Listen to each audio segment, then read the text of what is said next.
प्रभु यीशु के नाम में आज के बाइबल अध्ययन में मैं आपका स्वागत करता हूं। आज का बाइबल अध्ययन जो है वो बड़ा ही चुनौतीपूर्ण होगा आपके लिए, मेरा विश्वास है। और ये जो टॉपिक आज का है उसको हम एक से ज्यादा भाग में देखेंगे। परमेश्वर आपकी सहायता करे। विषय है महाक्लेश काल के लिए आपकी तैयारी। तो हम प्रार्थना करें और परमेश्वर की अगुवाई में हम आज के बाइबल अध्ययन में बड़ी गंभीर होकर के शामिल हों। और मेरा आग्रह है कि जो वचन आज मैं आपको बताऊंगा प्रकाशित वाक्य में से विशेष रूप से, उस पर आप जरूर मनन कीजिएगा, उसको व्यक्तिगत रूप से पढ़िएगा, क्योंकि हमारी तैयारी बहुत अच्छी होनी चाहिए। हम प्रार्थना करें। अति दयालु परमेश्वर, हम आपको धन्यवाद देते हैं क्योंकि आप हमसे बहुत प्रेम करते हैं और आपका अनुग्रह हमारे ऊपर सर्वदा बना रहता है। हमारी निर्बलताओं में लगातार आप अपनी सामर्थ्य सिद्ध करते रहते हैं और प्रभु यीशु के रूप में हमें बहुत ही अच्छा उद्धारकर्ता आपने दिया है, जो हमारी अगुवाई करता रहता है। पवित्र आत्मा हमारी सहायता करता रहता है ताकि हम जीवन के मार्ग पर बने रहें। हम धन्यवाद देते हैं कि इस संसार में आपकी योजना लगातार बढ़ती जा रही है और हम उस योजना को धीरे धीरे करके समझते चले जा रहे हैं। अब प्रभु यीशु के बादलों पर आने की एक बहुत बड़ी योजना हमारे लिए आपकी ओर से तय की गई है। हम इसे समझना चाहते हैं और जो महाक्लेश काल है उसके विषय में भी हम गहराई से समझना चाहते हैं ताकि हमारी तैयारी बहुत अच्छी हो और आपके नाम को बड़ी महिमा मिले। सारा आदर सम्मान आपको मिले। प्यारे पिता, मैं अपने आप को आपके हाथ में सौंपता हूँ। मेरी जुबान, मेरे हृदय, मेरे विचारों पर पूरी तरह से पवित्र आत्मा का कब्जा हो और मैं पवित्र आत्मा की अगुवाई में वो सब कुछ बोल सकूं जो आप चाहते हैं। आपके प्रिय लोगों के हृदय भी खोले जाएं। पवित्र आत्मा की सामर्थ्य के द्वारा उनका हृदय पूरी तरह से परमेश्वर के वचन को समझने के लिए खुल जाए, उनकी आत्मिक समझ खुल जाए, ताकि जैसा आप चाहते वे समझें और आपके नाम को बड़ी महिमा मिले। यीशु के नाम में आमीन। तो आगे बढ़ने से पहले मैं परमेश्वर की महिमा के लिए एक गीत गाना चाहता हूं। प्रभु आपको इस गीत के द्वारा आशीष दे।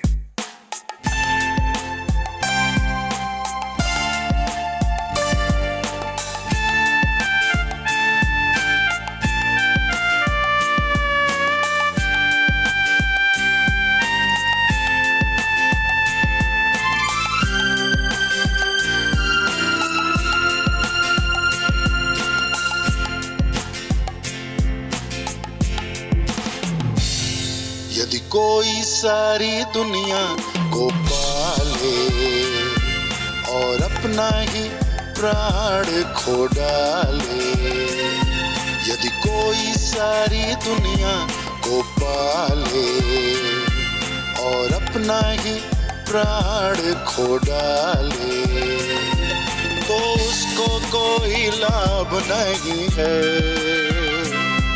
तो उसको कोई लाभ नहीं है, तो उसको कोई लाभ नहीं है, तो उसको कोई लाभ नहीं है। यदि कोई सारी दुनिया को पाले।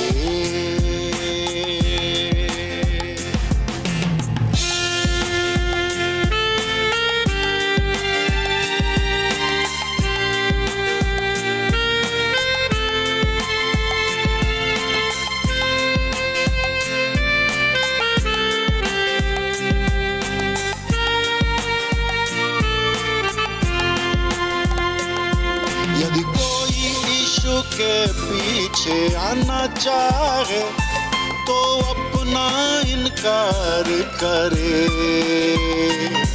प्रतिदिन वो अपना क्रूस उठाकर यीशु का अनुसरण करे।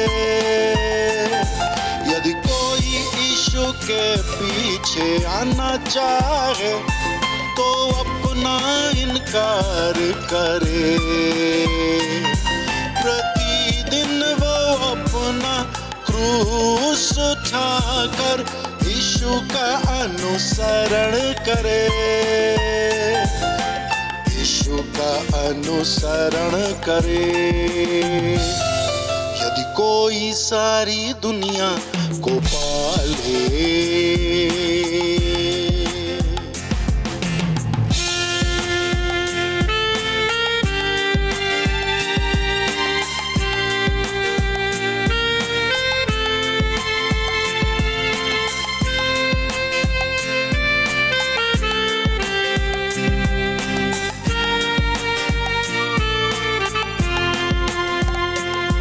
यदि कोई अपना प्राण बचाना चाहे तो वो अपने प्राण खो देगा। यदि यीशु के लिए अपने प्राण खोए तो उसको बचा लेगा। यदि कोई अपना प्राण बचाना चाहे तो वो अपने प्राण खो देगा। यदि यीशु के लिए अपने प्राण खोए तो उसको बचा लेगा, तो उसको बचा लेगा। यदि कोई सारी दुनिया को पाले और अपना ही प्राण खो डाले, यदि कोई सारी दुनिया को पाले और अपना ही प्राण खो डाले, तो उसको कोई लाभ नहीं है, तो उसको कोई लाभ नहीं है, तो उसको कोई लाभ नहीं है, तो उसको कोई लाभ नहीं है। यदि कोई सारी दुनिया को पाले।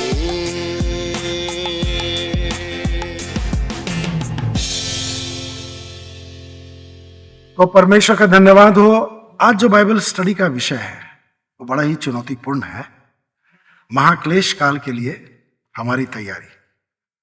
आप में से कुछ लोग अवश्य ही इसके विषय में गंभीर रहे होंगे, लेकिन जो लोग गंभीर नहीं हैं, मैं चाहता हूं कि वे भी गंभीरता पूर्वक महाक्लेश काल की तैयारी करें। पहला थिस्सलुनीकियों अध्याय 4, 16 और 17 के मुताबिक प्रभु यीशु बादलों पर आने वाला है। इसको हम लोग रैप्चर कहते हैं।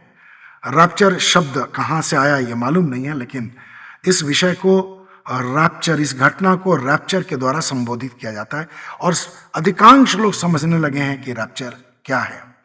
लेकिन अभी भी बहुत से लोग हैं जो रैप्चर के विषय में उतने गंभीर नहीं हैं, और हो सकता है कि हमारे श्रोताओं में से सब लोगों ने रैप्चर के विषय में सुना हो, लेकिन आज की बाइबल स्टडी के द्वारा हो सकता है कि कुछ ऐसे लोग संपर्क में आए जिन्होंने रैप्चर के विषय में नहीं सुना है, यानी प्रभु यीशु के बादलों पर आने के विषय में नहीं सुना है। लेकिन मैं आपसे आग्रह करता हूँ, आप पहले सुन चुके हैं या नहीं सुन चुके हैं, लेकिन आपको एक बात की जानकारी होनी चाहिए कि रैप्चर से पहले महाक्लेश काल होने वाला है।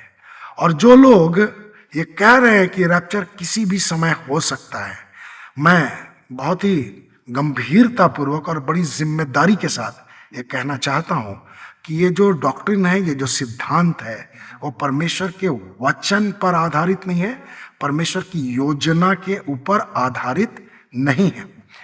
मैं सुन रहा था पिछले साल से कि दिसंबर महीने में प्रभु यीशु बादलों पर आने वाला है। जनवरी आया, फरवरी आया, मार्च आया, अप्रैल, मई, जून, जुलाई, अगस्त भी आकर के चला गया। अब हम सितंबर में खड़े। सितंबर में भी कुछ लोग बोल रहे हैं, जनवरी से लेकर के अगस्त तक तो बोलते ही रहे कि प्रभु यीशु जनवरी में आएगा, फरवरी में आएगा, मार्च में आएगा। इसी तरह से अब सितंबर में आने वाला है प्रभु यीशु, ये लोग बोल रहे हैं। लेकिन मैं वचन के आधार पर आपको बताना चाहता हूं कि इस प्रकार की जो भी बातें हो रही हैं, वे किसी न किसी व्यक्ति के दिमाग की उपज हैं। और प्रभु यीशु भी अपने वचन में बहुत ही स्पष्ट कर चुका है कि इस तरह से कोई अगर कहता है कि सितंबर में प्रभु यीशु का आना है, अक्टूबर में आना है, नवंबर में आना है, सितंबर जब खत्म होगा तो अक्टूबर के विषय में लोग कहने लगे, नवंबर के विषय में कहने लगेंगे, दिसंबर के विषय में कह लेंगे। इसी तरह से 2025 चला जाएगा, 26 में भी यही सिलसिला चलेगा। मालूम नहीं कितने बार लोग इस प्रकार की बातें कहेंगे। लेकिन जो लोग गंभीर हैं अपने आत्मिक जीवन के लिए, मैं उनसे आग्रह करता हूं, आज के विषय के लिए आप और अधिक गंभीर हो जाइए, क्योंकि इतिहास का, मानव इतिहास का बहुत ही महत्वपूर्ण कार्य होने वाला है, बहुत ही महत्वपूर्ण घटना घटने वाली है। और इसके विषय में जब चेलों ने प्रभु यीशु मसीह से पूछा तो प्रभु यीशु ने क्या जवाब दिया, मैं वो आपके सामने रखना चाहता हूं। मत्ती रचित सुसमाचार अध्याय 24 और उसका 36वां पद। प्रभु यीशु ने कहा, उस दिन या उस घड़ी के विषय में कोई नहीं जानता, ना तो स्वर्गदूत ना ही पुत्र, परंतु केवल पिता। अब परमेश्वर का वचन अकाट्य है। प्रभु यीशु की जो बात है वो अकाट्य है। प्रभु यीशु मार्ग है, सत्य और जीवन है। तो वह सच्चाई से परिपूर्ण है। उसने कह दिया कि केवल पिता को मालूम है। तब आप सोचिए कि बहुत से लोगों को मालूम चल गया है, तो वे अपनी ओर से कह रहे हैं या पिता की ओर से कह रहे हैं। तो ये वही बात हो गई कि भेड़िया आया, भेड़िया आया, भेड़िया आया, जो चरवाहा कहता था। तो जब वास्तव में भेड़िया आया 2-3 बार तो उसने गांव वालों को ठग दिया और उसने बहुत ही मनोरंजन प्राप्त किया, बहुत ही खुश हुआ। लेकिन जब वास्तव में भेड़िया आया तो ऐसा हुआ कि कोई भी गांव वाला उसकी सहायता के लिए नहीं आ पाया। तो ये बड़ी महत्वपूर्ण बात है कि हम रैप्चर के लिए गंभीर हों, और रैप्चर से पूर्व महाक्लेश काल होगा, इसके विषय में हम थोड़ा गंभीर हो जाएं, क्योंकि बाइबल यही बताती है। और जो लोग कह रहे हैं कि महाक्लेश काल में हमें जाना नहीं होगा, ट्रिब्यूलेशन में जाना नहीं होगा, मैं उनके समक्ष साधारण सा एक प्रश्न रखना चाहता हूं। वे अपने आप को परखें। इसके लिए मैं एक प्रश्न रखना चाहता हूं। मसीह विरोधी की बातें हम लोग बाइबल में सुन रहे हैं, बाइबल में पढ़ते हैं कि मसीह विरोधी आने वाला है। अब अगर जो कहते हैं कि सितंबर महीने में रैप्चर हो जाएगा, चलिए ठीक है, मान लेते हैं थोड़ी देर के लिए कि सितंबर महीने में रैप्चर हो गया, प्रभु यीशु बादलों पर आ गया। मसीह विरोधी के आने से पहले प्रभु यीशु बादलों पर आ गया और लोगों को ले गया, अपने लोगों को, विश्वासियों को ले गया। तो मसीह विरोधी किसके लिए आएगा? मेरा प्रश्न यही है कि मसीह विरोधी किसके लिए आएगा? जो लोग प्रभु को नहीं जानते हैं, जो लोग पाप में डूबे हुए हैं, जो लोग पृथ्वी पर ऐसे ही छूट गए हैं, जो अनुग्रह से बाहर हो गए हैं। परमेश्वर का अनुग्रह तो उस समय रहेगा नहीं, तो उनके लिए मसीह विरोधी आकर के क्या करेगा? मसीह विरोधी तो उनके लिए आएगा ना, जो मसीही हैं, जो विश्वासी हैं, जो परमेश्वर से प्रेम करते हैं, उनका ना विरोध करेगा कि उनका विरोध करेगा जिनको प्रभु यीशु से कोई लेना देना नहीं है। तो आप इस प्रश्न पर जब विचार करेंगे तो आपको यह समझ में आ जाएगा कि मसीह विरोधी कब आएगा? महाक्लेश काल में आएगा। तो महाक्लेश काल में मसीह विरोधी क्यों आएगा? वो मसीहियों का विरोध करने के लिए आएगा। ऐसे मसीहियों का विरोध करने के लिए नहीं आएगा जो नामधारी हैं, जिनका प्रभु यीशु से कोई लेना देना नहीं है, जो प्रार्थना नहीं करते हैं, और प्रार्थना करते भी हैं तो परमेश्वर जिनकी प्रार्थनाओं का कोई सम्मान नहीं करता है, जो अपने लिए जी रहे हैं, मसीह के लिए जी नहीं रहे। ऐसे लोगों के लिए ख्रिस्त विरोधी नहीं आने वाला है। वो विश्वासियों के लिए आने वाला है, विश्वासियों को सताने के लिए आने वाला है, विश्वासियों के विश्वास को परखने के लिए आने वाला है। तो मेरे प्रियो, ये बात क्लियर हो गई होगी आपको कि मसीह विरोधी किसके लिए आएगा, किन के लिए आएगा। तो महाक्लेश काल, महाक्लेश काल एक बहुत ही भयंकर काल है जिसके विषय में बाइबल बहुत स्पष्ट रूप से बताती है। तो मैं महाक्लेश काल के पहले आपको प्रकाशित वाक्य ले जाना चाहता हूं। प्रकाशित वाक्य में मैं अध्याय 5 और 6 में से कुछ पढ़ करके आपको बताना चाहता हूं। तो महाक्लेश काल जो शुरू होगा, वो कब शुरू होगा ये कोई नहीं जानता। दानियल की पुस्तक में भी अगर आप पढ़ेंगे 12वें अध्याय में बहुत सारी बातें लिखी हुई हैं, महाक्लेश काल के विषय में लिखा हुआ है। यरूशलेम की जो दुर्गति होगी, यरूशलेम मंदिर पर जो मसीह विरोधियों का कब्जा होगा, उसके बारे में भी बाइबल में बहुत सारी बातें लिखी हुई हैं। तो ये सब कुछ होगा, लेकिन मैं आपका ध्यान प्रकाशित वाक्य अध्याय 5 और अध्याय 6 पर ले जाना चाहता हूँ।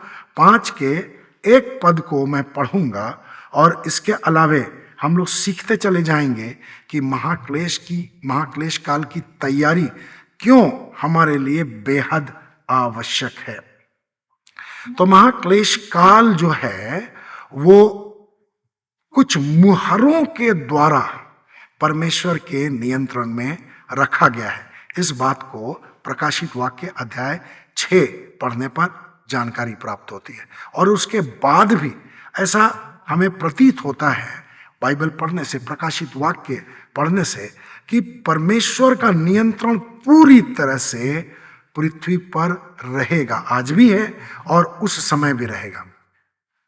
लेकिन मसीह विरोधी को जो छूट मिलेगी और जो माहौल बनेगा, उस पर परमेश्वर का नियंत्रण तो पूरी तरह से रहेगा, लेकिन परमेश्वर ने अपनी योजना के तहत यह छूट देने की बात प्रकट की है।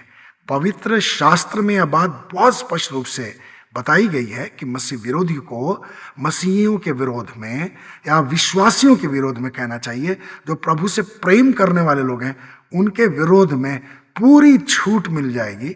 लेकिन पृथ्वी के अन्य लोग भी इस योजना के द्वारा बहुत जबरदस्त रूप से प्रभावित होंगे।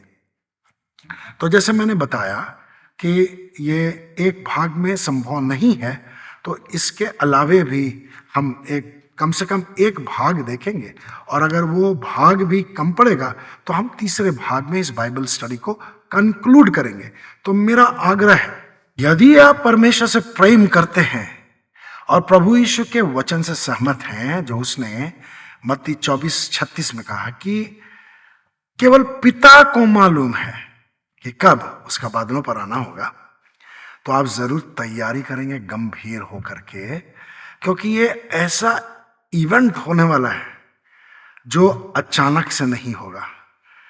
प्रभु यीशु के बादलों पर आने के पहले बहुत ही कठिन परिस्थितियों से गुजरना पड़ेगा। तो ये परिस्थिति कैसे प्रारंभ होगी, इसके विषय में हमें बाइबल में बहुत सुंदर तरीके से जानकारी मिलती है। लेकिन मैं चाहता हूं कि प्रकाशित वाक्य 5वें अध्याय के पहले पद को आपके सामने प्रस्तुत करूं। यहां लिखा है, जो सिंहासन पर बैठा था उसके दाहिने हाथ में मैंने एक पुस्तक देखी जो भीतर बाहर लिखी हुई थी तथा 7 मुहर लगाकर बंद की गई थी। अब यहां जो पुस्तक शब्द का प्रयोग किया गया है, अंग्रेजी में उसको स्क्रॉल बोलते हैं। और यह स्क्रॉल क्या होता है?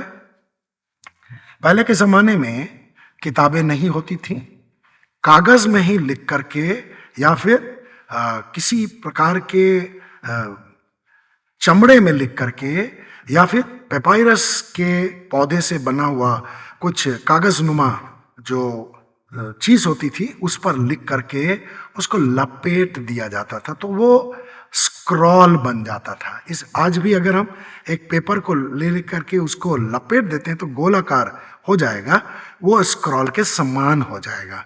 तो इसमें हम इस बात को जानते हैं कि एक साथ ही ये स्क्रॉल था और 7 मुहर उसमें लगे हुए थे। स्क्रॉल को यहाँ पुस्तक के रूप में कहा गया, इसका ट्रांसलेशन पुस्तक है।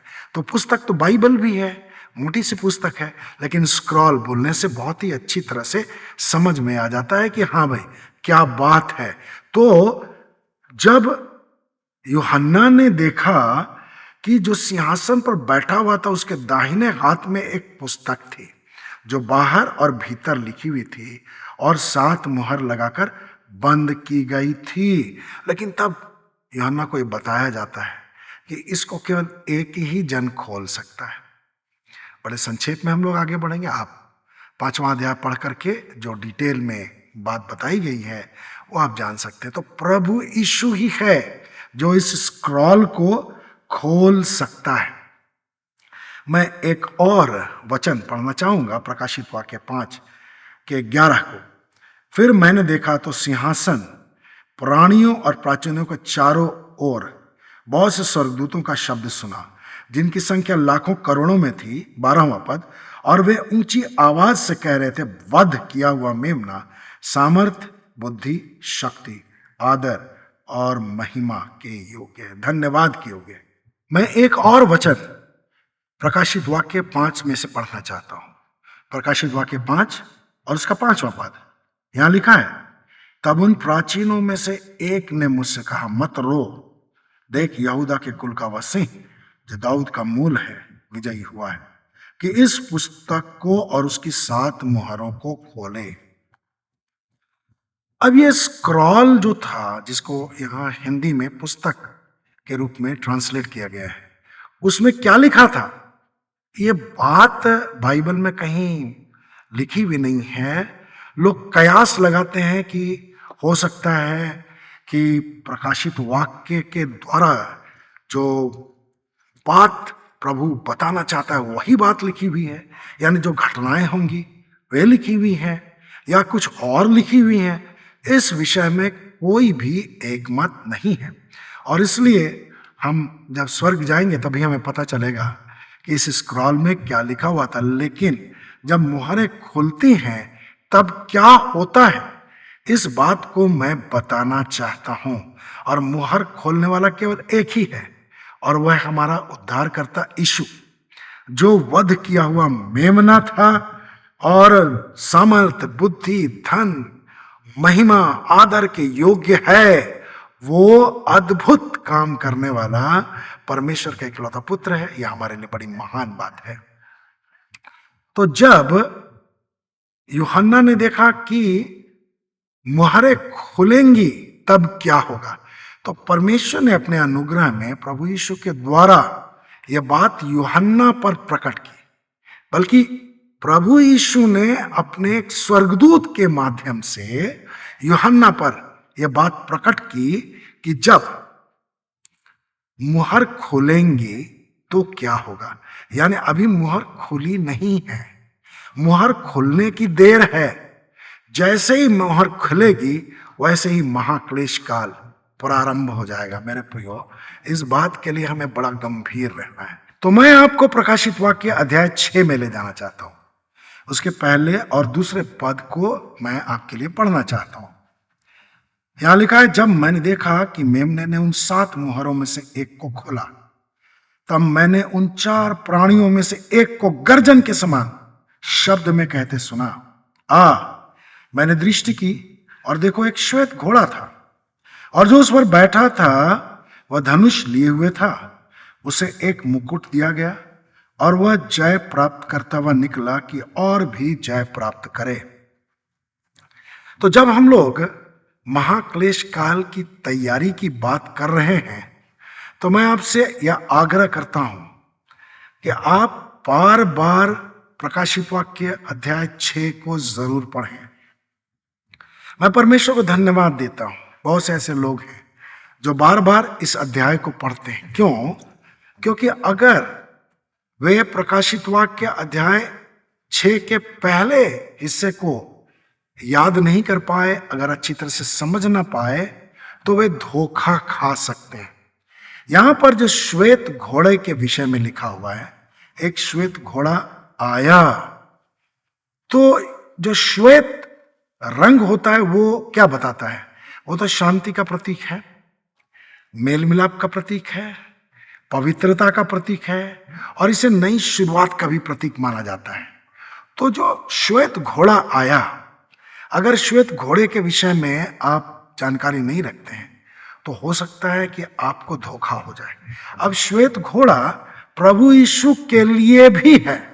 मैं आपको बताना चाहता हूं, प्रकाशित वाक्य 19 और 11 पद में लिखा है, फिर मैंने आकाश को खुला देखा और देखो एक श्वेत घोड़ा है, उसका सवार विश्वास योग्य और सत्य कहलाता है, वह धार्मिकता से न्याय और युद्ध करता है। तो प्रकाशित वाक्य 19 के 11 में जो श्वेत घोड़ा है उसका सवार यीशु मसीह है, लेकिन यहां जो श्वेत घोड़ा है उसका सवार प्रभु यीशु मसीह नहीं है, उसका सवार ख्रिस्त विरोधी है। और मैं आपको याद दिलाना चाहता हूं कि जो शैतान है वो चोर है, सबसे बड़ा चोर है। प्रभु यीशु ने भी उसे चोर की संज्ञा दी है कि चोर तो चोरी करने, मार डालने और नाश करने को आता है। तो शैतान तो चोर है, उसका प्रतिनिधि भी तो चोरी होगा। तो जो चोर सफेद घोड़े पर आएगा, श्वेत घोड़े पर आएगा, वो शैतान नहीं, लेकिन शैतान का प्रतिनिधि होगा। अब ये जो शैतान का प्रतिनिधि है, सफेद घोड़े पर आ रहा है, धनुष लेकर आ रहा है, इसका मतलब है कि वो शांति का संदेश लेकर आएगा। धनुष है, तीर नहीं है, इसका मतलब है कि युद्ध समाप्त हो चुका है और वो शांति की ऐसी बातें करेगा कि जितने भी राष्ट्राध्यक्ष हैं, प्रधानमंत्री हैं और बड़े बड़े अधिकारी हैं, संसार के बहुत ही धनाढ्य और उद्योगपति हैं, सब उसकी बातों से बहुत ही प्रभावित हो जाएंगे, क्योंकि युद्ध जब होता है तो बहुत ही अशांति फैलती है। और जो युद्ध होगा वो बहुत ही व्यापक युद्ध होगा। यहाँ दो देशों के बीच में युद्ध नहीं होगा, बल्कि एक तरफ विश्व के बहुत सारे देश रहेंगे और दूसरी तरफ ये इस्राएल रहेगा। तो इस्राएल के ऊपर कब्जे को लेकर के वो शांति की बातें कहने के लिए आएगा, और यहाँ सबसे बड़ा धोखा छुपा हुआ है। अब यहाँ देखिए लिखा हुआ, उसे एक मुकुट दिया गया और वह जय प्राप्त करता हुआ निकला कि और भी जय प्राप्त करे। इसका मतलब है कि जितने भी राष्ट्राध्यक्ष होंगे वे एक एक करके इसके पक्ष में होते चले जाएंगे। जो बड़े बड़े प्रभावशाली लोग हैं, जो प्रधानमंत्री और राष्ट्रपति पर भी अपना प्रभाव रखते हैं, वे भी इस व्यक्ति के फैन हो जाएंगे, इसके प्रभाव में आ जाएंगे, क्योंकि यह छोटा मोटा युद्ध नहीं रुकवाएगा, ये बहुत बड़ा युद्ध रुकवाएगा। और ऐसा कहा जा सकता है कि जो ख्रिस्त विरोधी होगा, जो सफेद घोड़े पर, श्वेत घोड़े पर धनुष लेकर आएगा, यानी शांति की बातें लेकर के आएगा, जिसके सामने विभिन्न देश के राष्ट्रपति और प्रधानमंत्री झुक जाएंगे, वो अति प्रखर, अति प्रभावशाली, तेज तर्रार राजनीतिज्ञ होगा। राजनीतिक क्षेत्र से वो आएगा और अचानक आकर के दुनिया के रंग मंच पर खड़ा हो जाएगा। जब ऐसा व्यक्ति दुनिया के रंग मंच पर खड़ा हो जाएगा, तब क्या होगा? विभिन्न देशों में सभा समारोहों का आयोजन होगा और इस व्यक्ति को मुख्य अतिथि के रूप में या मुख्य वक्ता के रूप में बुलाया जाएगा। और जब मुख्य अतिथि के रूप में इसको बुलाया जाएगा तो उसके बाद क्या होगा? टीवी में हर चैनल में इस व्यक्ति को आप देख पाएंगे, व्हाट्सएप में, यूट्यूब में, फेसबुक में, ट्विटर में यह व्यक्ति छाया रहेगा। और इसलिए हमारे लिए आसान है ऐसे व्यक्ति को समझना, लेकिन अगर हम प्रकाशित वाक्य के अध्याय 6 को समझ रहे हैं तब हमारे लिए आसान होगा। लेकिन जिन्होंने प्रकाशित वाक्य अध्याय 6 नहीं पढ़ा है, या जिन्होंने प्रकाशित वाक्य पढ़ा ही नहीं है। और बहुत सारे ऐसे लोग होंगे जिनको मसीही जीवन से कोई लेना देना उस समय भी नहीं होगा। तो वे इस व्यक्ति को किस रूप में देखेंगे?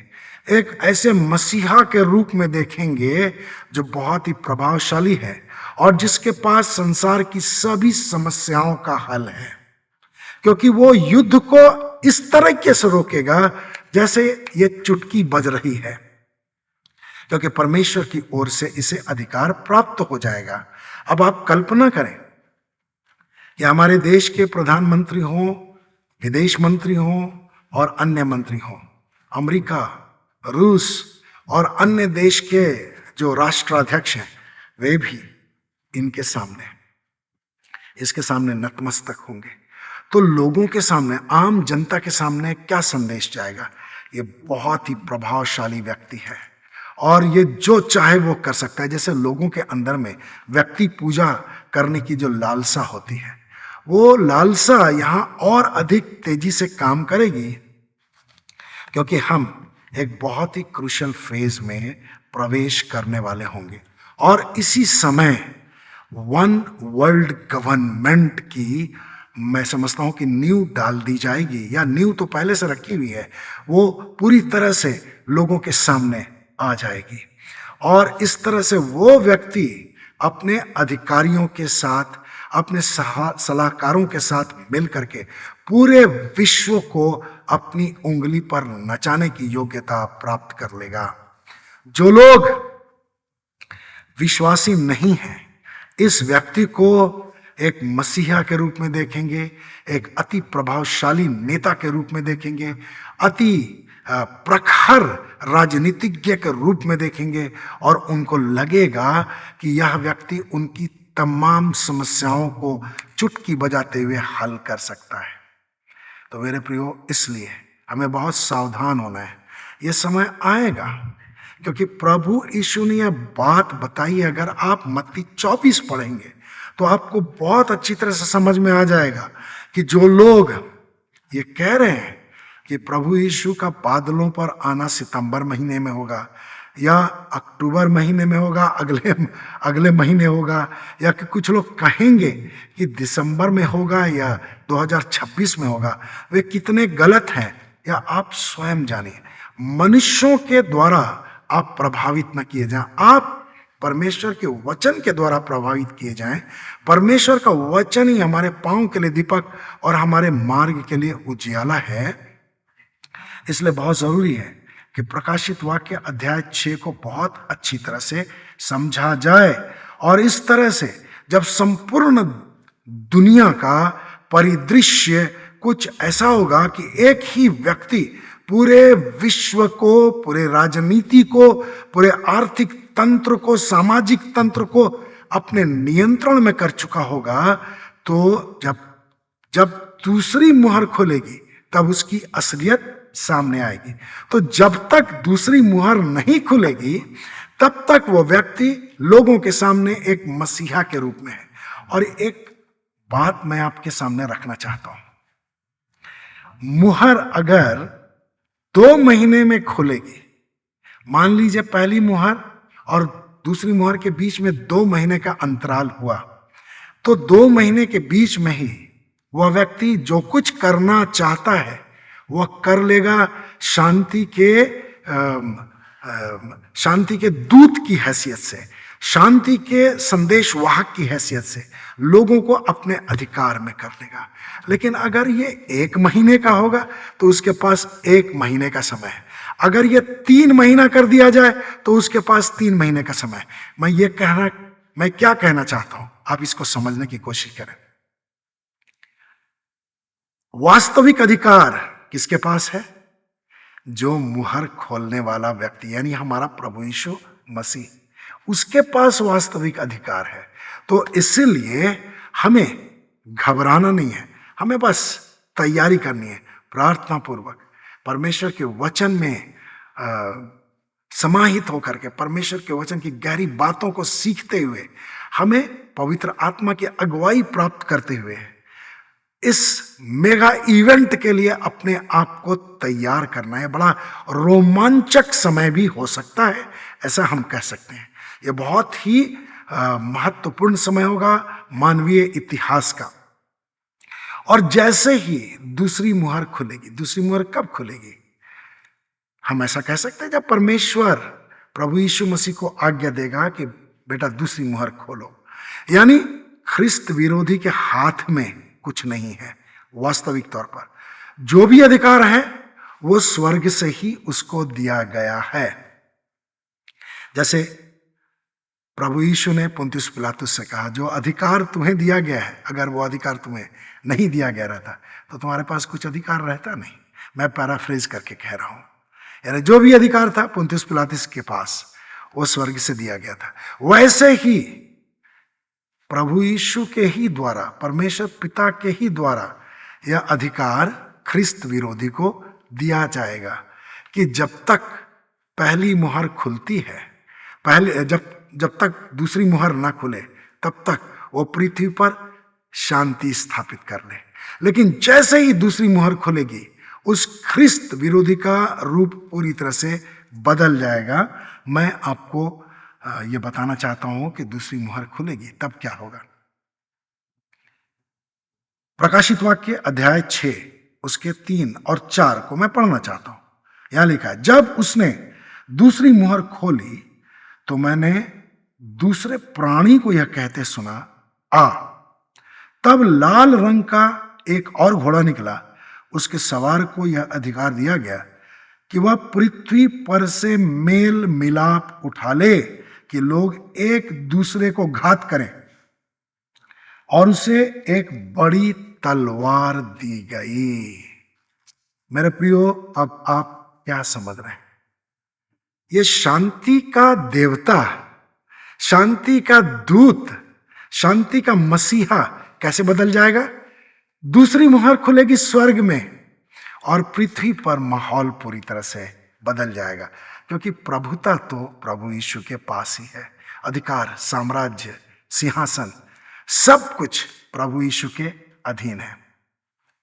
अब ख्रिस्त विरोधी जो शैतान का प्रतिनिधि है, उसके हाथ में एक बहुत बड़ी तलवार दे दी गई। और वो तलवार क्या थी? वो हत्या की तलवार थी, शांति को समाप्त करने की तलवार थी, यानी अशांति की तलवार थी। पहली मुहर के बाद शांति स्थापित हो जाएगी, लेकिन दूसरी मुहर के बाद पूरी पृथ्वी पर से मेल मिलाप हटा लिया जाएगा। अब थोड़ा सा कल्पना कीजिए, अगर आपके परिवार में मेल प्रेम ना रहे तो अब क्या होगा? घर में ही लड़ाई झगड़े शुरू हो जाएंगे। अगर आप प्रभु यीशु से प्रेम करते हैं लेकिन आपका पड़ोसी प्रभु यीशु से प्रेम नहीं करता है, तब क्या होगा? आपके बीच में कैसा संबंध रहेगा? क्योंकि पड़ोसी के अंदर में ख्रिस्त विरोधी का कार्य प्रारंभ हो जाएगा। उनके हृदय में आपके प्रति मेल मिलाप जो अभी है वो समाप्त हो जाएगा। और अगर ऐसा मोहल्ला हो जहां प्रभु को जानने वाले लोग हैं ही नहीं, तब क्या होगा? उनके बीच में मेल मिलाप कतई नहीं रहेगा। एक व्यक्ति दूसरे व्यक्ति के विरोध में खड़ा हो जाएगा। कितनी तलवारें उठेंगी, कितने लोग एक दूसरे को घात करेंगे, एक दूसरे को मारेंगे, एक दूसरे को छीनेंगे, एक दूसरे को हानि पहुंचाएंगे, एक दूसरे का नुकसान पहुंचाए। क्या कुछ होगा आप कल्पना कीजिए। मेल प्रेम हटा लिया गया। आज परमेश्वर के अनुग्रह से आपके परिवार में मेल प्रेम है। प्रभु आशीष दे कि जब दूसरी मुहर खुले तब भी आपके परिवार में मेल प्रेम स्थापित रहे। अगर आप प्रभु से प्रेम करते हैं तो वहां मेल प्रेम रहेगा। लेकिन जो लोग प्रभु से प्रेम नहीं करते हैं, वहां क्या स्थिति होगी? क्या सांप्रदायिक दंगे हर जगह नहीं फूट पड़ेंगे? क्या सांप्रदायिक तौर पर, जातिगत तौर पर हत्याएं नहीं शुरू हो जाएंगी? अभी कोई एक हत्या हो जाए किसी मोहल्ले में, तब क्या होता है? उस शहर की पुलिस वहां आ जाती है, बहुत सारे पत्रकार आ जाते हैं, बहुत सारे लोग वहां आ जाते हैं। अब कल्पना कीजिए जब मेल मिलाप हटा लिया जाएगा और लोग एक दूसरे को घात करने लगेंगे, तब कैसी स्थिति होगी। हर मोहल्ले में जहां तक नजर जाए हो सकता है कि लाशें ही लाशें बिछी हुई हों, क्योंकि मेल मिलाप खत्म हो जाएगा। और हमारे देश की क्या स्थिति होगी आप कल्पना कर सकते हैं।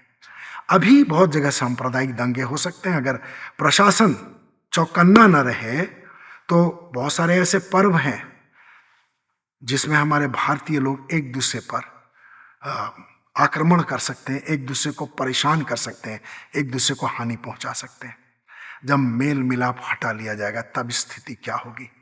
कौन शहर बाकी रहेगा, कौन मोहल्ला बाकी रहेगा, कौन राज्य बाकी रहेगा। यह स्थिति पूरे संसार की होगी। और जो ख्रिस्त विरोधी होगा वो मजे लूट रहा होगा। मेरे प्रियो, आप अगर आज ही इस विषय में गंभीर होकर के प्रार्थना नहीं करते हैं तो क्या आप कल इसके लिए तैयार हो सकते हैं। महाक्लेश काल की तैयारी इसीलिए बेहद जरूरी है।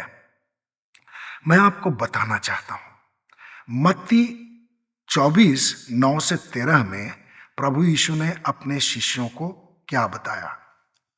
तब वे क्लेश दिलाने के लिए तुम्हें पकड़वाएंगे और मार डालेंगे, और मेरे नाम के कारण समस्त जातियां तुमसे घृणा करेंगी।